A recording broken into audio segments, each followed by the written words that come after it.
त्या घराच्या घरप्रवेशच्या निमित्तानं आज आपल्या या ठिकाणी आरोलीत बौद्धाचार्य आलेले आहेत. तर आपण आज बौद्धाचार्यांच्या काय विचार आहे आज आपण त्यांच्याशी जाणून घेणार आहे. तर मला बौद्धाचार्य एवढं सांगा, तुमचं नाव बोल. माझं नाव प्रथमतः मी सर्वांना जयभीम करतो. माझं नाव महेंद्र साहेबू कांबळे, माझं गाव तासगाव, जिल्हा सांगली. बरं, मग तुमचं शिक्षण किती आहे? माझं शिक्षण 10वीपर्यंत झालेलं आहे.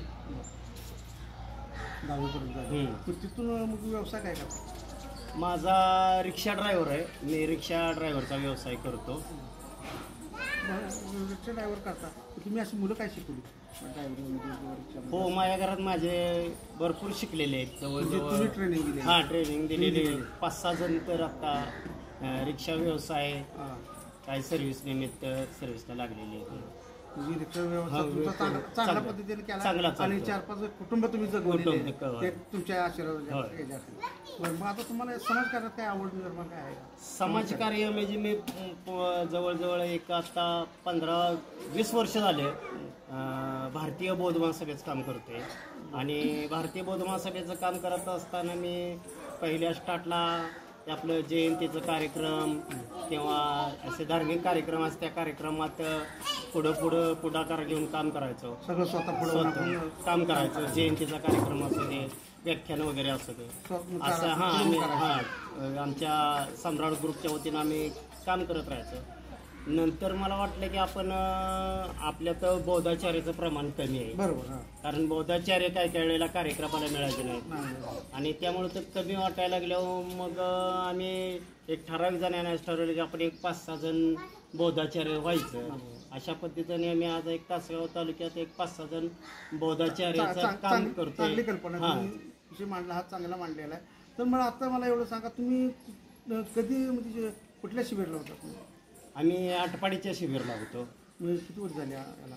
2016ला. 2016ला.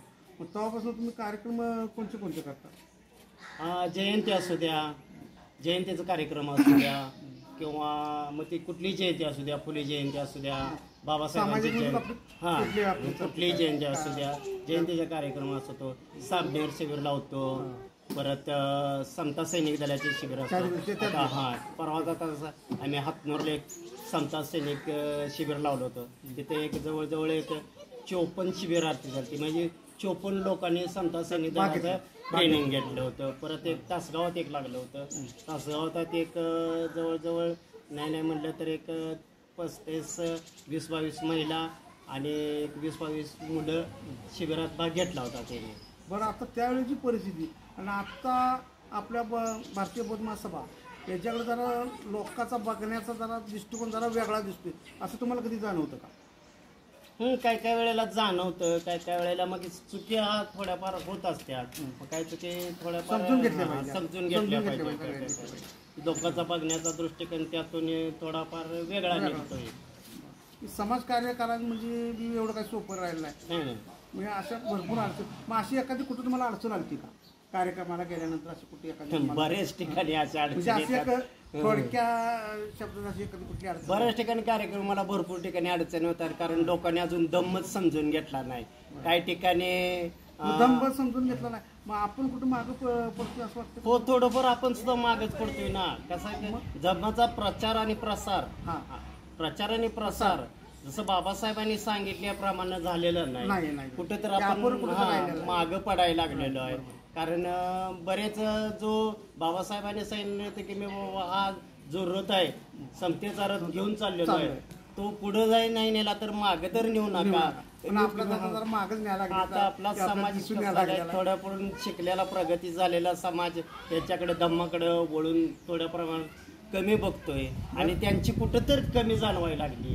कमी जाण मग यासाठी काय तुमच्या डोक्यात अशी कल्पना किंवा आहे का बाबा आपल्या धम्माकडे जरा काय मुलं वळावं, असं काय तुमच्या डोक्यात एखादं प्लॅनिंग किंवा काय असा विषय कुठला आहे का? याच्यासाठी आमच्यासाठी प्लॅनिंग मुळात एक मुळात असं घर तयार करायचं की जिथं महिलेला अगोदर दम कळला पाहिजे. बरोबर. कारण ते एक मन आहे की एक शिकलेली आई साऱ्या समाजाला पुढे नेईल, तसं एक शिकलेली आई सगळं घर पुढे नेत जाते.